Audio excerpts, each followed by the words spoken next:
Hey guys, Hayden75 here, and today we've got a nice little wrap up to a story that's been kind of developing over the last week or so. So let's just get right into it. From That Park Place, Soulash 2 developer refuses to cater to LGBTQ plus mob trying to cancel the game. There's nothing to fear from the oppressive mob trying to force their ideology. So this was on August 27th, and I've been kind of watching this story develop a little bit, but we've got a little bit of updates on it today. Soulash 2 developer Artur Smiarowski refused to cater to the LGBTQ plus mob trying to cancel the game after he refused to include LGBTQ plus relationships in the game. On August 15th, Smiarowski shared an update titled Married with Children, where he revealed, "I have the first of the two parts of the family feature, where you can start your new family in your settlement, marry someone to move to your town and family, and have children with them." He continued, "By having your own family, you can also start working at your building as another way to generate wealth, train your potential, or just progress the world by a couple of years while ensuring your legacy lives on after your inevitable doom." Because of this story blowing up, I went ahead and picked up the game. And I am having a pretty good time with it. It's a top-down roguelike. The characters are really just pictures of characters, but it's a point and click, and the game is challenging. So I haven't actually gotten to the point where I'm building a whole lot yet, but I am having fun with it. It's been a good time. So thank you, LGBTQ plus mob, for putting this game on my radar. All right, so let's see here. In the discussion on the update, Steam user 2023 Subaru Impreza questioned, "Hey Artur, thank you for your hard work. I'm a queer fan of your game and wanted to ask if same-sex relationships would be possible in future updates." This is a very weird thing to say. Like, why can't you just ask the question, man? Because everyone needs to know.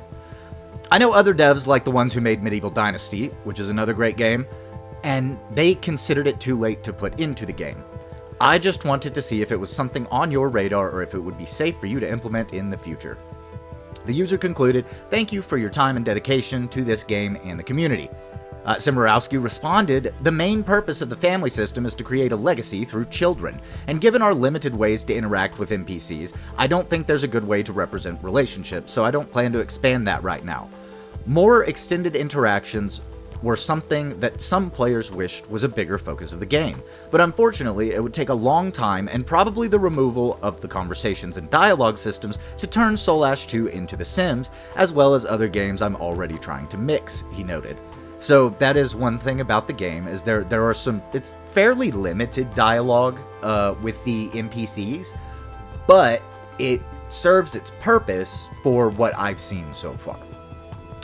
Smiarowski concluded, "We're gonna have to see if I ever get excited about it, but right now I'm too pumped to go to war to delay it any further."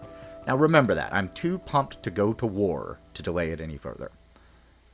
Beginning on August 22nd, a number of LGBTQ plus activists began posting negative reviews of the game, given Smiarowski indicated he would not be including disordered LGBTQ plus relationships in the game.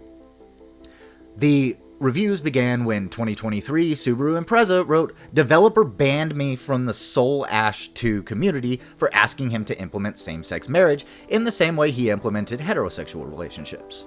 This user then claimed, "He enabled his community to harass me with homophobic rhetoric, which they still do this very day. Cannot recommend supporting this game with a clear stance by the dev and his community against the LGBTQ plus player base." So that didn't seem to be anti-LGBTQ to me. And remember whenever he said he's too excited to go to war? Well, if you go to the Soulash 2 roadmap, version 1, one of the next things that they're going to work on is wars and conquest. So, you know, he wants to put more stuff into the game, which is a good thing. They actually do have a really cool roadmap here. I would encourage you, if you are curious about the game at all, to go look at the roadmap, because I'm excited about it. Addendum, I'm disappointed in the route the developer is currently taking, trying to spin the narrative of an organized gay review bomb, when the reality is he destroyed his current community for money and replaced them with people with hate in their hearts, without a second thought to the people he might hurt in doing so. Do better, Artur, Subaru Impreza concluded. And we'll just go a little bit more into this. Salty Snow wrote, I had high hopes for the further development of this game, as it appears to have great potential. Unfortunately, I can't recommend to support this game while its developer is signaling racist and anti-LGBT politics in his design choices. Well, I mean, he said that he would have to, re-implement a lot of stuff in the game and change a whole lot. Now, see, and this is the thing. These people come in, and they want everyone to change everything to fit what this small little group wants. Go over to That Park Place, read the rest of the article if you're curious about how this all developed. But we do have an update from Artur addressing the controversy and review bombing. Greetings, fellow gods. As some of you may already know, I've been under attack by a political group that attempted to infiltrate our community and influence my game design. I took my stance against them with probably the strongest words I could craft in a single tweet, and the whole thing became a global character assassination attempt, revealing the source of this attack. Now that the fog of war is lifted, you can find the gist of this whole drama described in many sources, like Bounding Into Comics article, Niche Gamer article, Smash JT YouTube video, he notes very fun to watch, Super Virgin's video, great quality, quick written interview, support small creators, and Michael Chustik's summary tweet, that is in Polish. And more. You can find all my tweets on my personal Twitter account. If you are still in doubt about what I said or what this was about after the lies created about me. The main source of these heinous attacks was the r/roguelike subreddit, which I revealed later came with support of their moderator group, including a popular YouTuber who added hate-inducing context while knowing no context and sharing his tweet with over 4 million people. I want to repeat what I said on Twitter. This is over. Please do not harass anyone. This group has lost all credibility and is powerless, and the right thing to do is to not play into any of their lies. To address the allegations directly, I strongly believe in live and let live.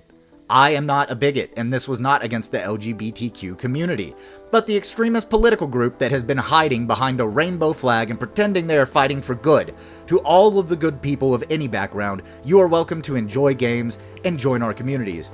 We're gathering here to share our passion for games, and any bad actors who will attempt to stir that into something else will be removed quickly and firmly.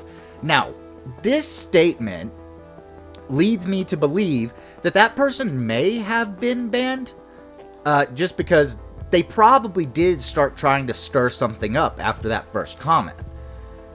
Despite how the narrative was created around my Polish flag tweet, I made it very clear that it was about the suffering of my ancestors, what I have been through, and what the current attempt at inflicting social pressure to bend the knee to this ideology is nothing in comparison. And that was enough to trigger these extremists into thinking I slipped up in anger and enabled them to go all in against me, which I proceeded to handle with calm explanations, addressing only good people like Zelef here, who gave me some benefit of the doubt and simply asked for clarification on my stance. But now this is over. As I said, we will be more strict in banning any attempt at stirring conversations away from our games outside of the off-topic channels on our Discord. Players who can't stand hearing no and keep pushing further to continue baiting the community in pointless directions will be removed. While challenging for me and my wife, as well as people who work with us on our YouTube channel, go over there and follow their YouTube channel. Wizards of the Code. You can go check out the game over there. I think it's a lot of fun. Now, this experience will not change our approach to developing this game or prompt us to share our political views. We plan to get back to regular activity and discuss improvements for the game with you all very shortly. I'm very sorry you had to watch it from the sidelines as it all unfolded, not knowing what was happening. This is a real information war, and it was my first experience with something like this. I do not plan to become a controversial figure for views and reach. My stress is way too high, and I like my dark hair. I just want to play games, make games, and care for my family. But I will also take it upon myself to privately help other developers who may fear of being targeted in the same way. which is good because this mob, a lot of people have been talking about this Dustborn game, and honestly, it looks like a propaganda tool used by these same people. Whenever you get powers like bullying people, and the descriptions are things like for canceling, casting people away from their in-group so that they're scared to act. Dustborn is the same tools that these people use whenever they go on the attack like this. And I think that's something that we'll be covering here soon. Here's my last tweet from yesterday that perfectly concludes this weird event in my life. If you wish to discuss this topic any further, please contain it here. I will start moderating Steam community soon and get it back on track to be about the game. I would also like to take this opportunity to thank Valve for handling moderation during the most heated moments. Thank you to everyone who helped make my voice heard. Artur. P.S. I will do some hotfixing over the weekend to go through number S2's bug list and will resume regular update activity next week. P.P.S. Please do not write to Valve to clear the review bomb. I want any troublemakers to know this is not a place for them. P.P.P.S. I haven't stopped laughing ever since I saw this today. Creativity at its finest. And somebody made a guide for how you can be gay in Soulash 2. The world is healing itself. Alright, so as for his final tweet, this was the tweet that he posted. My 7-year-old son comes to me and hugs me before sleep. A few minutes later, he comes in again and asks if he already hugged me. So I say no and hug him. My 4-year-old daughter comes soon after and says, Daddy, you're the best in the world. We hug. Sanity recovered. Good. Good for him. So, we also do have the evidence of the review bombing. You can see where it spiked negative for a while, but overwhelmingly people came out in support. And I've seen a lot of the reviews are people just saying, I'm not going to let you be bullied. I haven't played the game, but I'm going to check it out because of this bullying group of people trying to come in and railroad everybody into following their ideology and the things that they want. So I think that's okay. It was correcting a wrong, and it ended up making it a very positive review. If we go over there right now, we've got very positive. We can jump down to some of the reviews here. Let's go ahead and look at the most recent. Positive, positive, positive.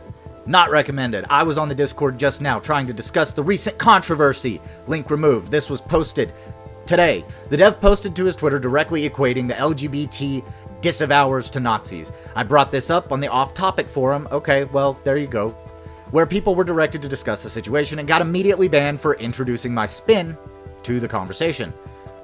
It's hard to not see this as someone with a far right-wing stance being very upset. Well, the bullies show up and the bullies get shut down. Positive, positive. So yeah, comparing it to Dwarf Fortress. Like I said, the game's really fun. I recommend you go check it out. I believe they have a demo as well. Let's jump up, and I'm pretty sure. Yeah, they've got a free demo. So if roguelikes are your thing, go check it out. It's worth it. Basically, in all of this, we see the bullies losing again. Here, we've got an all-time peak of 250 players at a time, and for a small indie dev, that's pretty good.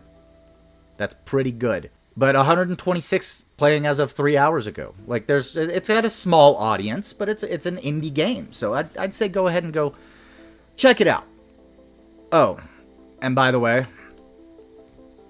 34 players 3 hours ago on the propaganda tool that I brought up to you guys.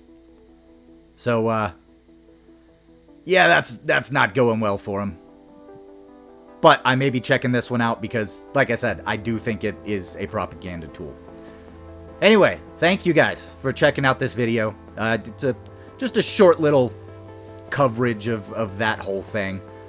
I appreciate you guys stopping by. Please like the video, comment down below, let me know what you think. If you're going to try out Soulash, What do you think of these bullies coming out of the woodwork, trying to smash an indie dev again? It's like they never learn. We'll see you guys in the next one.